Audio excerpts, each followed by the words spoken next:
Hujan deras disertai angin kencang yang melanda Kabupaten Jeneponto menyebabkan satu rumah panggung di Dusun Taman Roya, Kecamatan Bangkala Barat, roboh.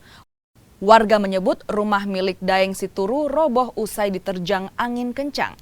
Akibat insiden ini, seorang penghuni rumah luka parah tertimpa runtuhan rumah. Personil Polsek Bangkala yang tiba di lokasi langsung membantu memindahkan barang berharga korban ke tempat yang lebih aman. Selain merobohkan sebuah rumah, angin kencang juga merusak belasan rumah warga.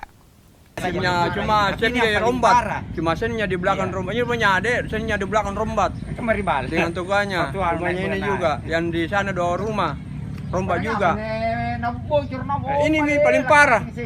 Itu yang di sana 2 rumah, cuma anunya juga, sennya juga.